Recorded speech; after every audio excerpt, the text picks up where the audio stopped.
News first ಲೈವ್ಗೆ ಸ್ವಾಗತ. ನಾನು ವಿಜಯ್ ವೀರಪ್ಪ. ಮೊದಲಿಗೆ ಹೆಡ್ಲೈನ್ಸ್. ಬೆಂಗಳೂರಿನ ಬಸವನಗುಡಿ ನಿವಾಸಕ್ಕೆ ಆಗಮಿಸಿದ ರೇವಣ್ಣ ಪತ್ನಿ.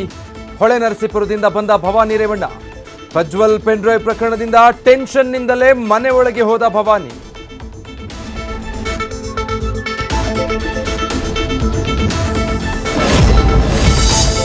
ಅಶ್ಲೀಲ ವಿಡಿಯೋ ಪ್ರಕರಣದಲ್ಲಿ ಮತ್ತೆ ನಾಯಕರ ಪರ್ಸನಲ್ ಫೈಟ್.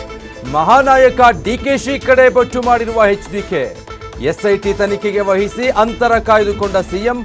ಡಿಕೆಶಿ ಕೈವಾಡ ನಿಜವಾದರೆ ಸರ್ಕಾರಕ್ಕೆ ಮುಜುಗರ.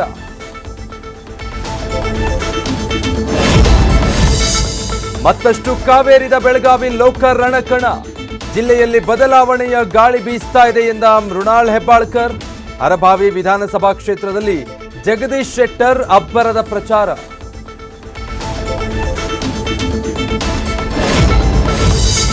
ಚಿಕ್ಕೋಡಿಯಲ್ಲಿ ಕಾಂಗ್ರೆಸ್ ಅಭ್ಯರ್ಥಿ ಪ್ರಿಯಾಂಕಾ ಜಾರಕಿಹೊಳಿ ಪ್ರಚಾರ. ನಿಪ್ಪಾಣಿ ಮತಕ್ಷೇತ್ರದಲ್ಲಿ ಬೃಹತ್ ಸಮಾವೇಶ. ತಂದೆಯವರ ಮಾರ್ಗದರ್ಶನದಲ್ಲಿ ಕೆಲಸ ಮಾಡುತ್ತೇನೆ ಎಂದ ಪ್ರಿಯಾಂಕಾ.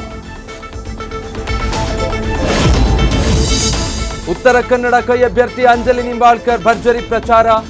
ಕಾರವಾರದ ಗ್ರಾಮೀಣ ಭಾಗದಲ್ಲಿ ನಿಂಬಾಳ್ಕರ್ ಮತಬೇಟೆ. ಬಿಜೆಪಿ ಜೆಡಿಎಸ್ ಮೈತ್ರಿ ವಿರುದ್ಧ ಅಂಜಲಿ ನಿಂಬಾಳ್ಕರ್ ಕಿಡಿ.